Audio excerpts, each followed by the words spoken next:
పులిపాక్ గారు, 25% నుంచి 18% ట్రంప్ టారిఫ్లు తగ్గించారు. అలాగే 140 కోట్ల మంది భారతీయుల తరపున ప్రధాని నరేంద్ర మోదీ ఆయనకి థ్యాంక్స్ చెప్పారు. అయితే డీల్ కుదిరిందన్న అంశానికి సంబంధించి అక్కడ కూడా భారత్ పూర్తిస్థాయిలో క్లారిటీ ఇవ్వలేదన్నది ఒకటి. రెండోది, రష్యా నుంచి చమురు కొనుగోలు ఇక ఆపేస్తామని చెప్పారు, అమెరికా వెనుజులా నుంచి చమురు కొంటామని చెప్పారు అన్నది ట్రంప్ చేసిన స్టేట్మెంటు. దాన్ని కూడా మనం అధికారికంగా ధృవీకరించలేదు. ఇష్యూస్ కూడా మనం మాట్లాడదాం. నా స్ట్రైట్ క్వశ్చన్ ఏంటంటే, యూరోపియన్ యూనియన్తో ఎఫ్టీ అంటే ఫారెన్ ట్రేడ్ అగ్రిమెంట్ కుదిరిన నేపథ్యంలోనే ట్రంప్ దిగివచ్చాడు అనుకోవచ్చా? ముందుగా థ్యాంక్స్ అండి, ఈ ప్రోగ్రామ్ కి ఇన్వైట్ చేసినందుకు మీకు, తర్వాత తోటి ప్యానలిస్ట్ అయిన వెంకట్ గారికి కూడా నమస్కారాలండి. నమస్తే సార్. మంచి ప్రశ్న అండి. మన ఓవరాల్ గా చూసుకుంటే కనుక మన నెగోసియేషన్స్ టాక్టిక్స్ కనుక చూస్తే కనుక గత కొద్ది కాలంగా ఎప్పటి నుంచి అయితే అమెరికా మన మీద టారిఫ్స్ వేసిందో అప్పటి నుంచి మనం చాలా చూసాం. ఒకటి, యునైటెడ్ కింగ్డమ్ తో ఒక ఫ్రీ ట్రేడ్ అగ్రిమెంట్ వాణిజ్య ఒప్పందం కుదుర్చుకున్నాం, తర్వాత ఒమాన్ తో కుదుర్చుకున్నాం, తర్వాత న్యూజిలాండ్ తో కుదుర్చుకున్నాం, తర్వాత అతిపెద్ద ఫ్రీ ట్రేడ్ అగ్రిమెంట్ వాణిజ్య ఒప్పందం యూరోపియన్ యూనియన్ తో చేసుకోవడం జరిగింది. అంటే ఈ డీల్స్ ద్వారా మనం అమెరికాకి ఏం కన్వే చేసామంటే, మీరు మా మీద ఆర్థికంగా ప్రెషర్ డెవలప్ చేయాలని ట్రై చేస్తుంటే మేము వేరే మార్కెట్స్ కూడా వెతుక్కుంటున్నాం అని చెప్పడం జరిగిందండి. ఒక విధంగా చూస్తే ఖచ్చితంగా మనం అనుసరించిన వైఖరి ట్రంప్ డెసిషన్ మేకింగ్ ప్రాసెస్ మీద చాలా ఇంపాక్ట్ ఉంటుందండి, ఉంది కూడా. అదొకటి ఖచ్చితంగా మనం చూడాలండి. తర్వాత మనం మన నెగోసియేషన్ టాక్టిక్స్ లో మనం ఇంకోటి ఏం చూపించామంటే, ఇవే కాదు, మనం సౌత్ ఈస్ట్ ఏషియాతో కూడా మనకు ఆల్రెడీ ఒక వాణిజ్య ఒప్పందం ఉంది, దాన్ని మళ్ళీ అప్గ్రేడ్ చేసి డిస్కషన్స్ లోకి వెళ్తున్నామండి. అది కూడా నడుస్తోంది. అలా వేరియస్ దేశాలతో కూడా మనం చేయబోతున్నాం. సో ఇవన్నీ కూడా అమెరికన్ అడ్మినిస్ట్రేషన్, ట్రంప్ అడ్మినిస్ట్రేషన్ పరిగణలోకి తీసుకుని ఉంటుంది.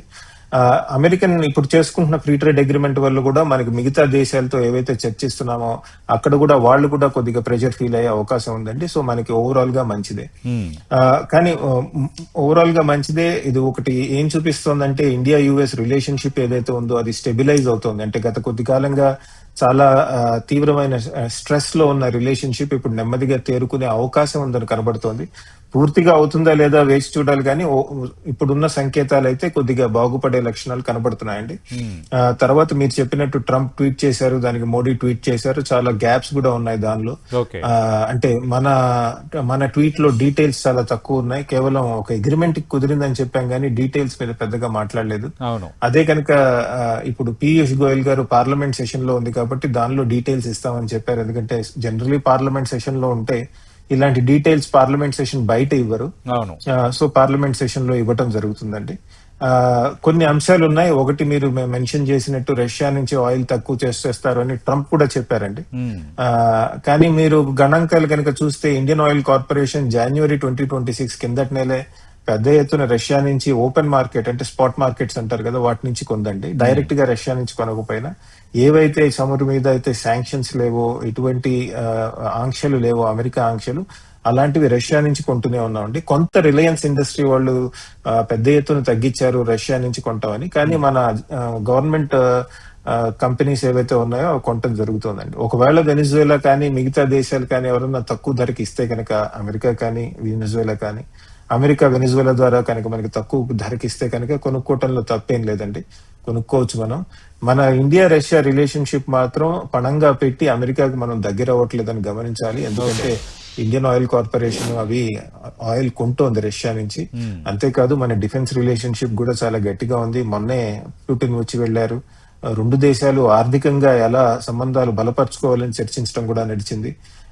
మనకు తెలిసిందే, ట్రంప్ ప్రతిదీ వేరే వాళ్ళని ఓడించేసి, ప్రపంచాన్నంతా ఓడించేసి నేనే గెలిచానని చెప్పుకోవటం అని ఉంటుంది. కాకపోతే దానిలో మనం ఒక పించ్ ఆఫ్ సాల్ట్ తో తీసుకోవాలంటారు కదా, అలా మనం కొద్దిగా జాగ్రత్తగా ఆయన స్టేట్మెంట్స్ చూసుకుని అందులో నిజాలు మనకు తెలుసు ఎంతవరకు నిజం ఉందో ఎంతవరకు నిజం లేదు అవి చూసుకుని ముందుకెళ్లాల్సిన అవసరం ఉంది. బట్ ఓవరాల్ గా అయితే కనుక మనం రష్యా రిలేషన్షిప్ ని పణంగా పెట్టి అమెరికాకి దగ్గర అవ్వట్లేదు. అమెరికాతో మన రిలేషన్షిప్ ఇండిపెండెంట్ గా ఉంది, బలంగా ఉంది. ఇప్పుడు ఇంకా బలమయ్యే అవకాశం ఉంది, కొంత ఒత్తిడికి లోనైనప్పటికీ ఈ మధ్య కాలంలో. ఓకే సంజయ్ గారు, అంటే గతంలో మోడీ ట్రంప్ ఫ్రెండ్షిప్కి సంబంధించి చాలా చర్చ జరిగింది. ఆయన మోడీ అమెరికాకి వెళ్తే ఆ, ఏ విధంగా రిసీవ్ చేసుకున్నారు, ట్రంప్ ఆ, గెలవాలని మోడీ ఎంత గట్టిగా కోరుకున్నారు, ట్రంప్ వచ్చేటప్పుడు మోడీ ఎట్లా రెస్పాండ్ అయ్యారు అంటే ప్రపంచం మొత్తం చూసింది వీళ్ళిద్దరు ఫ్రెండ్షిప్ మీద. కానీ గత కొద్ది రోజులుగా జరుగుతున్న జియో పాలిటిక్స్, ఈ టారిఫ్స్, వీటన్నిటి మధ్య బిగ్ గ్యాప్ వచ్చిందన్నది ఒకటి ప్రస్ఫుటమైంది. అవును. మళ్ళీ ఫ్రెండ్షిప్ మళ్ళీ బలోపేతమైంది అనుకోవాలా ఈ నిన్నటి జరిగిన పరిణామాలతో, లేదంటే కేవలం ఈ దౌత్యపరంగా వాణిజ్యపరంగా ఆ అంశాల వరకు మనం పరిమితం అవ్వాలా? ఆ, ఇద్దరికి మధ్య ఫ్రెండ్షిప్ ఉండొచ్చండి, కానీ మనం కనుక చూసినట్టయితే వీళ్ళిద్దరూ కూడా గట్టి నాయకులు చాలా. అంటే వాళ్ళు సొంత పవర్ మీద అధికారంలోకి వచ్చిన వాళ్ళు.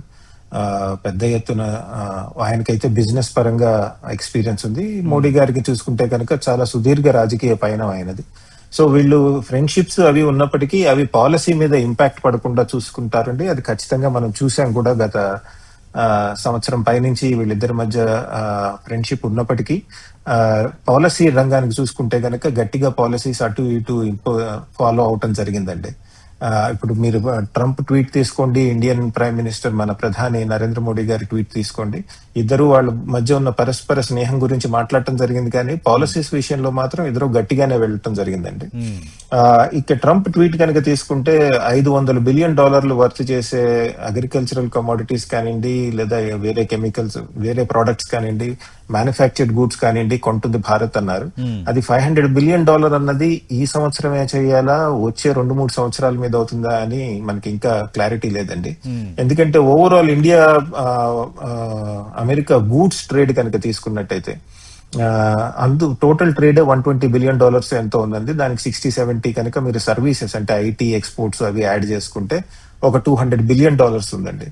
సో అది అంతే, అది అంత ఉన్నప్పుడు మొత్తం అంతా ట్రేడ్ కలిపే ఈసారి $200 బిలియన్ ఉన్నప్పుడు ఈ $500 బిలియన్ ఖరీదు చేసే వస్తువులు నేను అనుకోవటం వచ్చే కొద్ది సంవత్సరాల మీద మనం కొనగలమండి. ఎందుకంటే మనం ఎప్పటి నుంచో అమెరికాకి చెప్తున్నాం, మీ నుంచి మేము కొనుక్కోవడానికి ఇష్టపడుతున్న అంశాల్లో ఒకటి ఆయిల్ ఉంది, నేచురల్ గ్యాస్ ఉంది, ఇట్లాంటివి మాకు ఏవైతే అవసరాలు ఉన్నాయో వాటికి మాకు అగ్రిమెంట్ చేసుకోవడానికి ఇబ్బంది లేదని మనం చెప్తున్నాం అండి. ఇంకో విషయానికి వస్తే ఇది ఇప్పుడు చేసిన ఒప్పందం కాంప్రహెన్సివ్ ట్రేడ్ అగ్రిమెంటా, అంటే ఇండియా యూరోప్ లాగా జరిగినట్టు కాంప్రహెన్సివ్ గా ఉంటుందా, లేదా పార్షియల్ ట్రేడ్ అగ్రిమెంటా, కేవలం కొన్ని సెక్టర్స్ కి సంబంధించినంత వరకు ఉంటుందా అని. ఎందుకంటే సార్ మీకు ఎందుకంటే మొన్న అక్కడ మనకి యూరోపియన్ యూనియన్ తో కుదిరిన ఒప్పందంలో అంత పరిస్ఫుటంగా అనిపించడం లేదు, అంత పకడ్బందీ కనిపించడం లేదు. ఏదో ఒక 4-5 అంశాల చుట్టూ ఉన్నట్టుగానే ఉంది ఇది. అందుకే మా డిబేట్ కూడా మేము పెట్టిన టైటిల్ కూడా అదే, అంటే టారిఫ్ టార్చర్ క్లోజ్ అయ్యానని క్వశ్చన్ మార్క్ పెట్టాను. అది చెప్పలేక కొద్దిగా కష్టం అండి. ఇందాక మన వెంకట్ గారు కూడా చెప్పినట్టు యూరోపియన్ యూనియన్ తో ట్రేడ్ డీల్ చేసుకున్న తర్వాత కూడా గ్రీన్లాండ్ కోసం ఆయన అడిషనల్ టారిఫ్స్ వేస్తానన్నారు చెప్పారు. బట్ ఓవరాల్ గా తీసుకుంటే మనం ఫిబ్రవరిలో కనుక మన ప్రధాని అక్కడికి వెళ్ళినప్పుడు నవంబర్ 2025 కి ఒక పార్షియల్ ఫ్రీ ట్రేడ్ అగ్రిమెంట్, వాణిజ్య ఒప్పందాన్ని, ఒక చిన్న వాణిజ్య ఒప్పందాన్ని కుదుర్చుకుంటామని జాయింట్ స్టేట్మెంట్ లో ఉంది. కానీ అది జరగలేదు. కానీ ఇప్పుడు జరిగింది కనుక చూసుకున్నట్టయితే అది కాంప్రహెన్సివ్ గా ఉంటుందా, పార్షియల్ గా ఉంటుందా, దాని మీద మనకి క్లారిటీ లేదండి.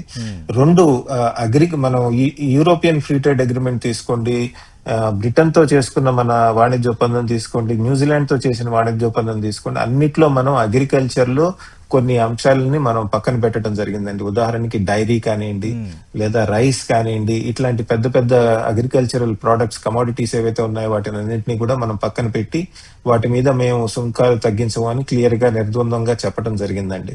ఇక్కడ మనం అమెరికాతో జరిగిన ఒప్పందంలో అటువంటి డీటెయిల్స్ మనకి ఇంకా తెలియదు. ఎందుకంటే మిగతా డీటెయిల్స్ మిగతా ఒప్పందాల్లో క్లియర్ గా చెప్పడం జరిగింది, ఇది మనకి రాలేదండి. బట్ ఓవరాల్ గా తీసుకుంటే జ్యువెలరీస్, డైమండ్స్ బాగా లాభపడతాయి. మనం ట్రంప్ టారిఫ్స్ వేసినప్పటికీ కూడా ఇవి మనం తీసుకెళ్లి దుబాయ్ లో, హాంకాంగ్ లో అమ్మటం జరిగింది. కానీ సీ ఫుడ్ దెబ్బతిందండి. ఎందుకంటే అది దాన్ని ట్రేడ్ డైవర్జన్ అంటాం కదా, కొత్త ప్లేసెస్ కి తీసుకెళ్ళటం సీ ఫుడ్ అంత తేలిక కాదు. టెక్స్టైల్ రంగం కూడా బాగా ఇంప్రూవ్ అయ్యే అవకాశాలు ఉన్నాయి. ఇంకోటి ఏంటంటే ఫార్మా సెక్టర్ మీద ట్రంప్ టారిఫ్స్ వేయలేదండి. ఆయన వేయినప్పటికీ వేస్తారేమో అన్న భయంతో ఇన్వెస్ట్మెంట్స్ కానివ్వండి, మిగతా ఎక్స్పోర్ట్ ఆర్డర్స్ కానివ్వండి, అవి కొద్దిగా తగ్గాయని వార్తలు వచ్చాయి. ఓకే. ఇప్పుడు జరిగిన దాంతో ఒక క్లారిటీ, ఒక ప్రిడిక్టబిలిటీ వస్తుంది కదా.